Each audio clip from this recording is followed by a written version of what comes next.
नमस्कार सर्वांना. आपल्याला आज बघायचं आहे की 10 एप्रिलला स्वामी प्रगट दिन आहे. म्हणजे अक्कलकोट महाराजांचे स्वामी समर्थ यांचा 10 एप्रिलला प्रगट दिन आहे. तर स्वामी आपल्या भक्तांच्या एका हाकेला धावून येत असता, पण तसा आपला विश्वास श्रद्धा असणं सुद्धा तितकंच गरजेचं आहे.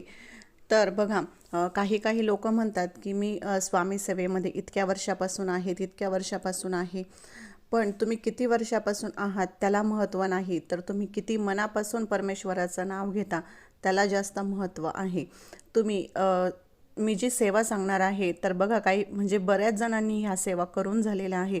पण जरी जे नवीन असाल तर त्यांना ही गोष्ट माहिती नसेल, त्यांच्यासाठी सांगते की तुमचा कसलाही प्रॉब्लेम असू द्या, तुमची नोकरी, लग्न, किंवा तुम्हाला मनासारखा जोडीदार हवा असेल, किंवा संतती प्राप्ती होत नसेल, या सगळ्या गोष्टींसाठी तुम्हाला ही सेवा करायची आहे. तुम्ही 21 मार्चपासून ते 10 एप्रिलपर्यंत ही सेवा करायची आहे.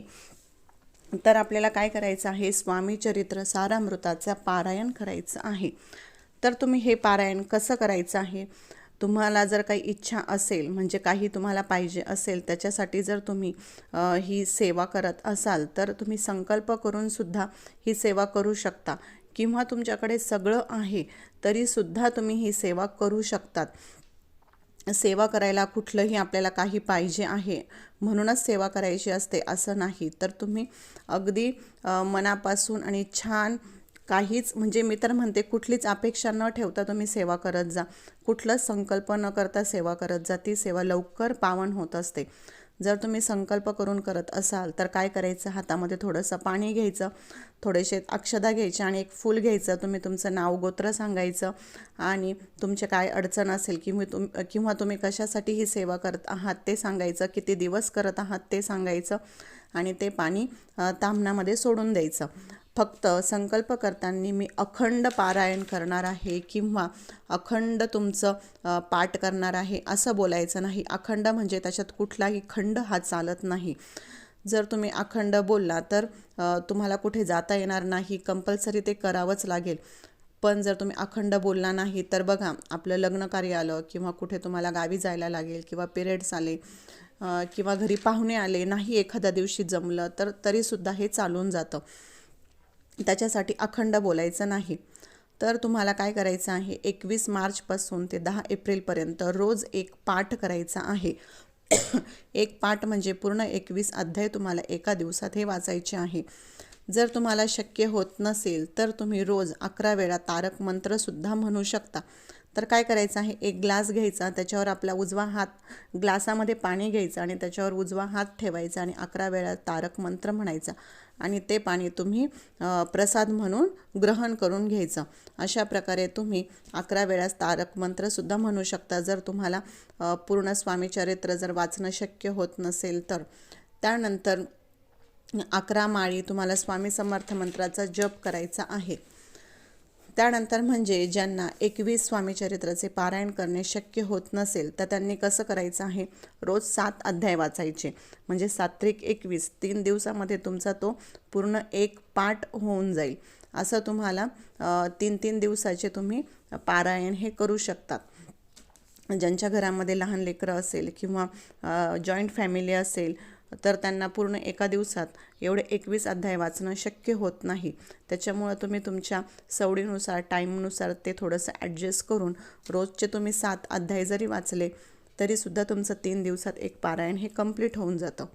त्यानंतरचे नियम म्हणजे हे पारायण वाचताना तुम्हाला कुठलंही ब्रह्मचर्याचं पालन करण्याची गरज नाही. काही बघा संतती प्राप्तीसाठी सुद्धा हे पारायण करतात, तर त्यांनी तर नाहीच करावं ब्रह्मचर्याचं पालन. पण ज्यांना म्हणजे असंच करत आहात तुम्ही पारायण किंवा संकल्प करून करत आहात तरीसुद्धा तुम्ही ब्रह्मचर्याचं पालन नाही केलं तरीसुद्धा चालणार आहे. पण मांसाहार करणं वर्ज्य आहे. तुम्हाला मांसाहार करायचा नाही. अंडे, मच्छी, मटण, कुठलंही मांसाहार हे खायचं नाही जोपर्यंत तुमचं पारायण चालू आहे तोपर्यंत. त्यानंतर परान्नसुद्धा वर्ज्य आहे. जर पण तुम्ही कुठे गेलात, माहेरी गेलात, एका दिवसासाठी गेलात, गावी गेला आणि तिथे जर घ्यावंच लागलं तर 3 वेळा गायत्री मंत्र म्हणायचं आणि ते तुम्ही ग्रहण हे करू शकता.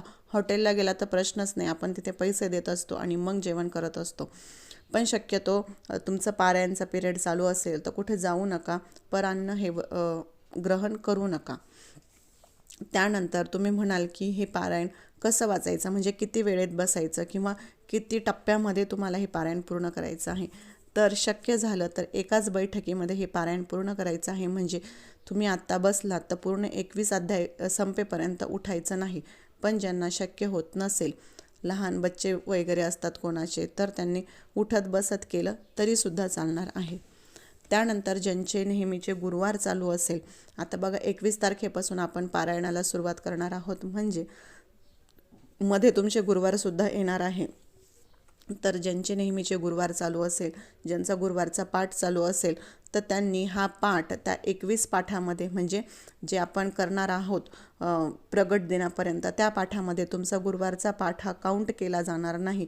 तर तुम्हाला गुरुवारच्या दिवशी मग 2 पारायण हे करावे लागणार. तुमचं नेहमीचं जे चालू आहे ते आणि हे प्रगट दिनानिमित्त जे तुम्ही पारायण लावलेलं आहे ते. त्याच्यासाठी मी तुम्हाला सांगते की 2 दिवस आधी बसा. पण ज्यांच्यापर्यंत हा जर उशिरा व्हिडिओ पोहोचेल तर त्यांनी काय करायचं की 10 एप्रिलला प्रगट दिन झाल्यानंतरसुद्धा तुम्ही ते 1-2 दिवस जे काही तुमचे पाठ राहतील ते तुम्ही कंटिन्यू करू शकतात. स्वामींचा आवडती सेवा आहे ही स्वामी चरित्र सारामृत, त्यांचा आत्मा आहे. त्याच्यामुळे आपल्याला ह्या जे काही दिवस मी तुम्हाला सांगितले 21 मार्च ते 10 एप्रिलमध्ये आपल्याला हे सेवा ही करायचीच आहे. तुमच्याकडून रोज शक्य नाही झालं तर तुम्ही रोज 7-7 अध्याय वाचा. जर तेही शक्य जर होत नसेल ना तुमच्याकडे, तर रोज तुम्ही 3 अध्याय वाचू शकता आणि 7 दिवसात एक पारायण हे पूर्ण करू शकता. तुम्ही किती वाचलं त्याला महत्त्व नसतं, पण किती मनापासून वाचलं त्याला महत्त्व असतं. तुमच्या कुठल्याही इच्छा असू दे, कुठलीही कशीही इच्छा असू दे, सगळ्या तुमच्या प्रॉब्लेम्सचं सोल्युशन म्हणजे स्वामी चरित्र सारामृत. नक्की वाचून बघा, त्याची प्रचिती आल्याशिवाय राहणार नाही. पण आता काही काही असेही असतील की ते म्हणतील की आम्ही आत्तापर्यंत खूप सेवा केलेली तरीसुद्धा आम्हाला त्याचा काहीच अनुभव आलेला नाही किंवा काहीच प्रचिती मिळालेली नाही. तर अशांनी काय करायचं, आपला एक राग असतो बघा, एखाद्या व्यक्तीवर आपल्याला राग आला तर आपण बोलून देतो, रडून देतो आणि आपलं मन हलकं करतो. त्याच प्रकारे तुम्हाला करायचं आहे. स्वामींपुढे बसा, रडा, तुम्हाला किती रडायचं, तुम्हाला काय बोलायचं ते बोला आणि परत नव्याने नव्या जोमाने परत तुम्ही सेवा करायला सुरुवात करा. बघा तुम्हाला त्याचा अनुभव हा नक्की येईल आणि खूप छान अनुभव येईल. आपलं बघा, कुठलंही तुम्ही देवाचं नामस्मरण करा किंवा कुठलेही उपाय करा, सेवा करा. आपण जसं आपल्या पिगी बँकमध्ये पैसे हे टाकत असतो आणि जेव्हा तो फोडला का कसं छान भरपूर पैसे हे बाहेर पडतात, तशीच आपलं हे पुण्याचं बँक बॅलन्स असतं. ते आपण करत जायचं असतं आणि ते कसं ठेवायचं किंवा ते स्टोअर होत जातं एका ठिकाणी. ते परमेश्वर आपलं पुण्य हे एका ठिकाणी स्टोअर करून ठेवत असतं आणि जेव्हा आपल्याला लागेल तेच पुण्य आपल्याला कामाला येत असतं. मग ते पुण्य कामाला आल्यावर आपल्याला कसं छान वाटतं की नाही, माझ्यासोबत सगळं छान होतं आहे, सगळ्या गोष्टी छान घडत आहेत, तेव्हा आपल्याला आनंद होतो. त्याच्यासाठी आपल्याला परमेश्वराचं नामस्मरण घ्यायचं असतं. तुम्हाला जर काहीच करणं जर शक्य होत नसेल ना, तर तुम्ही फक्त अखंड नामस्मरण करा. तुम्ही भांडे घासताना करा, काम करताना करा, धुणं धुताना करा, स्वयंपाक करताना करा.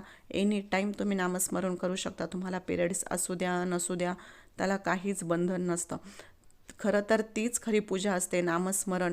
म्हणजे आपण आपल्या कामामध्ये सुद्धा आपण परमेश्वराचं नामस्मरण करणं हीच खरी सेवा आहे. पण आपल्याकडून ते शक्य होत नाही, म्हणून आपल्याला पारायण किंवा पूजापाठ हे करावं लागतं की तिथे जाऊन आपलं मन शांत होतं, एकाग्र होतं आणि आपण थोडा का होईना वेळ परमेश्वरासाठी हा देऊ शकतो. त्याच्यासाठी मंदिरात जाणं किंवा ह्या सगळ्या गोष्टी लावून दिलेल्या आहेत. त्याचंच हे माध्यम म्हणजे पारायण आहे.